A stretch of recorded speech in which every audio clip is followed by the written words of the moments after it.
우리는 지금까지 이제 확률 분포에 대해서 배웠고요. 확률 변수와 확률 분포, 그리고 평균과 분산에 대한 걸 배웠는데, 확률 분포에서 이제 마지막 단원이죠. 뭐냐면 이항 분포라고 얘기합니다. 이항 분포. 이항 분포가 뭘까요? 라고 얘기할 때 얘들아 분포긴 분포잖아. 그리고 이 단원이 확률 단원이란 말이야. 그러면 이것도 결국에는 확률 분포긴 하겠죠. 근데 여러분들 이항이라고 얘기하는 거 어디서 많이 봤잖아. 그지? 그러니까 자꾸 이제 추론을 해간다라고 생각하시면 돼요. 이항이 뭐니? 라고 얘기하게 되면 여러분들 배웠던 것처럼 이항 정리에서 배웠잖아. 그지? 그래서 선생님이 이제 이해를 돕기 위해서. 근데 이항 정리의 식을 사용하는 확률이 있었어요. 무슨 확률이죠? 독립시행의 확률이었죠. 그죠?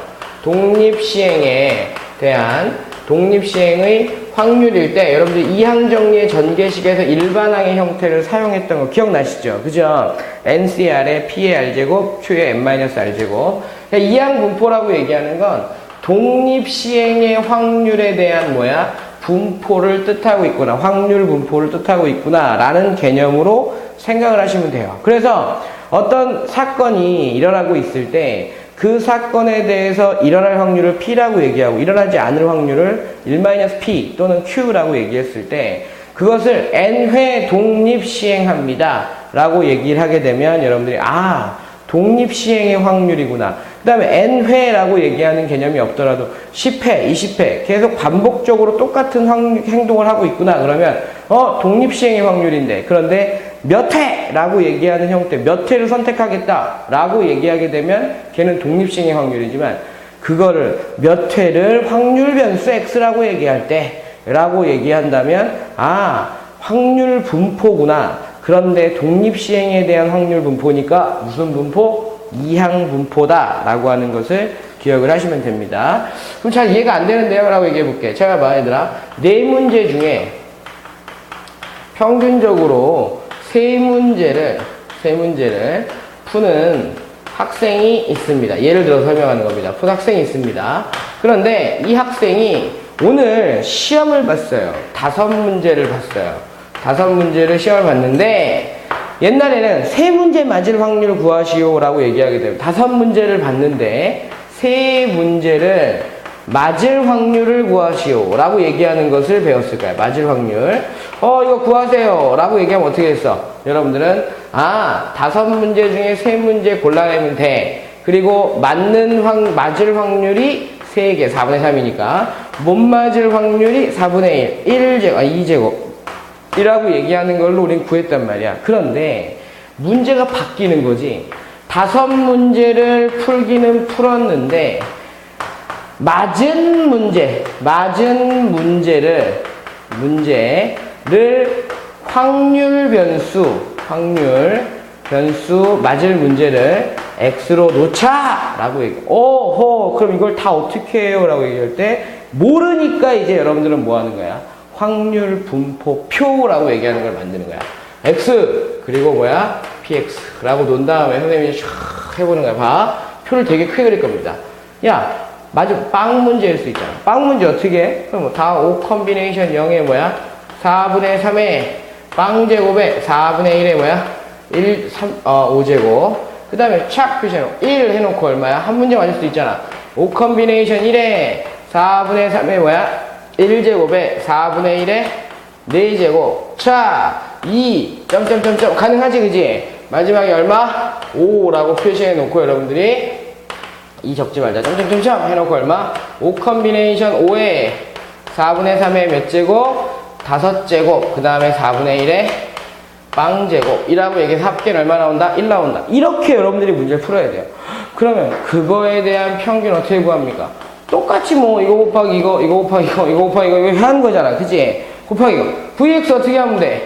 VX 제곱 곱하기 이거, 제곱 곱하기 이거, 제곱 곱하기 이거 해놓은 다음에 평균 제곱 빼면 되지. 계산하고 싶니? 시그마 X 루트만 씌우면 된단 말이야. 표준 편자. 계산하고 싶어? 너무 어렵단 말이야. 그래서 누군가가 이것을 여러분들한테 간단하게 증명을 해주고, 증명은 복잡합니다. 근데 그 증명에 의해서 여러분들한테 이렇게 풀면 간단해 라고 알려줬다고. 뭘 알려줬는데? 우리가 이항분포 B라고 하는 어떤 순서상을 만들었어요. 그러니까 영문자 이제 B라고 얘기하는 걸 따라가서 이항분포의 영문자의 제일 앞자가 B란 말이야. 그래서 순서상을 보이기를 N, P라고 얘기를 해줬대. 이항분포를. 그런 다음에 요 N이라고 얘기하는 것을 우리가 시행횟수라고 얘기를 하고, 시행횟수. 그 다음에 P라고 얘기하는 것을 우리가 일어날 확률이라고 얘기합니다. 일어날 확률. 발생할 확률이라고 얘기해도 되겠죠, 그죠? 그랬을 때 평균이 엄청나게 간단하게 NP 두 개를 곱하면 되더라. 그럼 여러분들한테 중요한 건 문제 속에서 N과 P를 어떻게 한다? 찾아내야 된다는 거지. 그럼 VX는 뭡니까? 분산 어떻게? NPQ. 얘들아, Q가 뭐였지? 일어나지 않을 확률. 그래서 1-P라고 얘기하면 되겠지. 요 두 가지를 알고 있으면 여러분들은 문제를 풀어가는데 어려움이 없다. 그런데 난이도가 높아지면 여러분들은 이항정리, 독립시행의 확률에 대한 모습을 가지고 직접 문제를 풀어야만 한다는 것이 중요합니다. 여기서는 X라고 얘기하는 것에다가 PX지만 나중에 문제가 좀 어려워지면 X가 아닌 다른 X, 뭐 AX일 수도 있고 BX일 수도 있고 A의 X제곱일 수도 있고 바뀌어질 수 있단 말이야. 그러면 이 NP와 NPQ를 이용하는 것이 아니라 원래 확률 분포표의 원리인 평균과 분산을 구하는 방법을 이용하셔야만 합니다. 아시겠습니까? 하지만 대부분의 문제가 NP, NPQ로 문제가 잘 풀려지니까 여러분들 이 부분에 대한 형태만 알고 있고 확률 분포표, 독립시행에 대한 확률에 대한 확률 변수에 대한 확률 분포표는 이렇게 만들어진다. 근데 되게 복잡해서 NP와 NPQ를 주로 사용한다라고 하는 것을 기억하시기 바랍니다. 그거에 대한 증명은 책 뒤쪽에 보면 교재 뒤쪽에 나와 있으니까요. 여러분들이 컨비네이션과 이항 정리에 대한 개념을 가지고 도입을 시키시면 될 겁니다. 그 다음에 큰 수의 법칙이라고 얘기하는 건 뭐냐면 이런 거예요. 사실은 앞에서 배웠는데 설명을 해줬는데 수학적 확률과 통계적 확률은 어때? 다를 수 있지, 그지? 다를 수 있지만 숫자가 N이라고 하는 시행 횟수가 엄청나게 많아지면 실제로 수학적 확률과 어떻게 되더라? 같아진다 라고 얘기하고 가까워진다 라고 하는 형태로 얘기하는 거니까 그 내용에 대한 모습은 여러분들이 문제를 보게 되면 계산도 여러분들이 그 이항분포 표를 통해서 문제를 풀어야 되기 때문에 그런 개념이 있구나. 큰 수의 법칙이라고 얘기하는 건 그 식에 따라서 여러분들이 N값이 커지면, 시행횟수가 커지면 수학적 확률과 통계적 확률이 근사값으로 거의 근사적으로 같아진다라고 하는 의미를 가지고 계시면 됩니다. 아시겠죠? 여기까지가 여러분들이 이항분포에 대한 내용인데 다시 한번 강조합니다. 이항분포란 독립시행에 대한 확률을 가지고 있는 확률 변수 X에 대한 확률 분포다.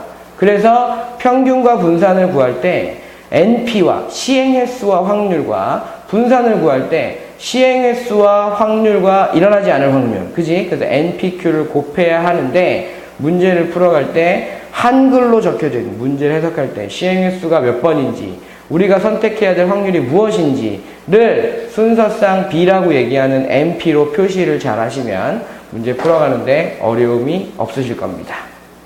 잠시 후에 문제 한번 풀어보도록 합시다.